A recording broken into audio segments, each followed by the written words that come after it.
Perfection really comes from quite right. Quite. I hope it has not discomforted you very much. No, sir, by the grace of Allah, it's very, very slight. Oh, sir. But, and will you be able to come to the revision class tomorrow or not? Inshallah. Inshallah. Yes, sir, I'll try today. I was in the office today. Okay, Alhamdulillah. And have you had arnica and dust talks or not yet? Yes, sir, I've had arnica, both ointment as well as tablets. Good. Yes, please. I wonder if we can go back to the evolution question again. I feel a bit confused. Come closer, please. I feel a bit confused about the whole image of creation I had in my mind. To me, as I read in one of the books of the Promised Messiah, when God is in solitude, all alone by himself, when he creates, and he creates Muhammad sallallahu alaihi wasallam, and what I imagine the whole picture of creation as, he says kun, and the process starts, and the culmination of that process is in the form of Hadhrat Muhammad sallallahu alaihi wasallam, and because of him there are other creations as well, and this creation then has to say in response to kun, it has to say fayakun, and it goes back on its evolutionary path or this circular path back to the Lord himself. So if we believe in another species to come where they would fit in, see, especially taking in view that now instead of thinking about the future and extending your imagination in that direction in time, forget the future for a while and extend your imagination into space. And what do you conceive? Only this human being as the only people, only creation of God, capable of knowing him and understanding him and following his injunctions? Or is it possible, even if remotely, that Allah might have created other things now at this very moment in other places? Yes, that actually... so why to run to the future? Why evolution? Now decide this issue here and now. Now... Yes, it's very likely and possible, yes, that's true. Of course, so what would happen, where they would stand vis-a-vis Islam? They would still be dependent on other... No, I'm asking you. Now this is your imagination now. Well, what do you conceive, how these people will be treated by Allah while Islam, the best religion, has been disclosed here on this earth? What would be their position? What would they be told? Will it be always a replica of Islam, the Islam known to us? Or it could be a different Islam? Here on earth we know that Islam has been interpreted differently at various stages. It was the Islam of Ibrahim, it was the Islam of Moses, it was the Islam of Noah earlier, and also the Islam of Shuaib and Saleh and other prophets. But that Islam, though fundamentally the same, in detail was very much different from the rest of the brands of Islam. So here we have reached a stage of culmination, as you call it, through Hadhrat Sallallahu Alaihi Wasallam, and we know Islam as perfect. Now, what is your concept? What is your idea that the same thing would be happening in other planets or other worlds, or some different, completely different picture would evolve there?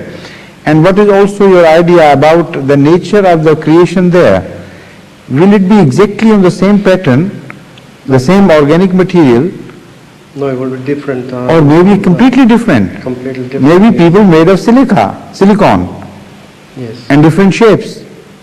So how would the instructions about the prayer and wuzu and things apply to them then? Maybe they don't sleep as much as we do. They do not need that much rest.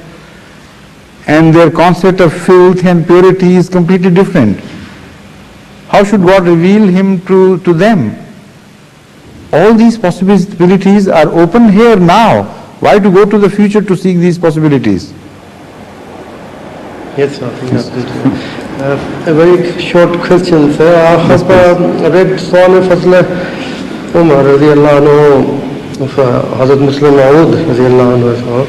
And it's been more 4 years. Can we expect to have this volume 2 in the near future? Can we expect to see the that volume number 2 is almost ready.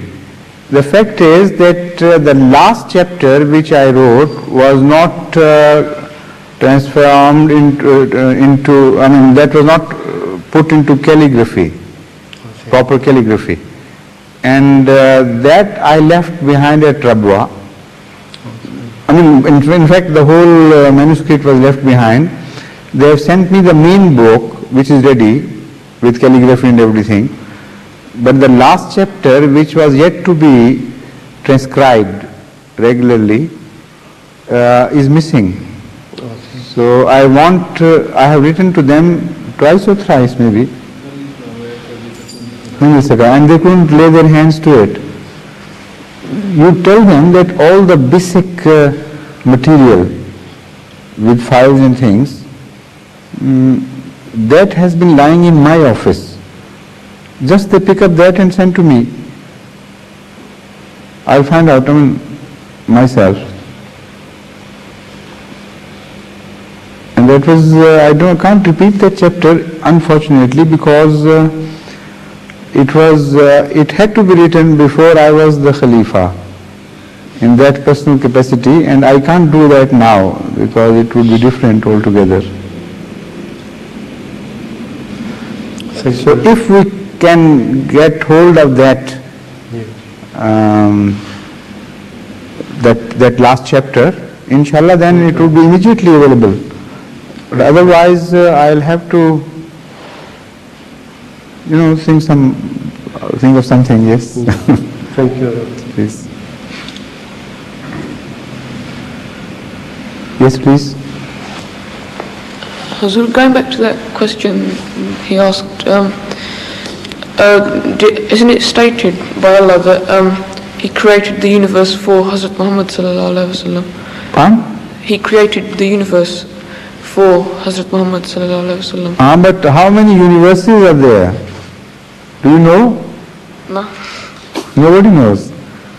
But we know that there is endless chain of universes as well. God is not limited either in time or in space. It is through God that Hazrat sallallahu alaihi wasallam acquired all his greatness. It is not through Hazrat sallallahu alaihi wasallam that God acquired all his greatness. So you respect Hazrat Akram sallallahu alaihi wasallam and love him beyond all other living beings or the people dead or people who are yet to come. That is acceptable. He is the very crown of creation. He is the very object and the purpose of creation. The very best in everything. That is acceptable. But in relation to God, His goodness should not be permitted to limit God's qualities, and not to leave any room for God to expand further and to show His greatness in other regions and departments. That would be exactly opposite to what Hazur Akram sallallahu alaihi wasallam lived for, and for which he offered sacrifices all his life. It was for the greatness of his Creator, not for his own self. So if you are really true and loyal to Hazur Akram sallallahu alaihi wasallam, you must be loyal to God as He wanted you to, as He Himself was. This is the guideline which I find for myself. But there are other bigoted people who, when you speak on this subject, on the absolute greatness of God, they think, Na'uz Billah min Zalik, that shows some reflection on the limitations of Hazrat sallallahu alaihi wasallam. This is totally a distorted view, and I don't condone and endorse this view. And this is why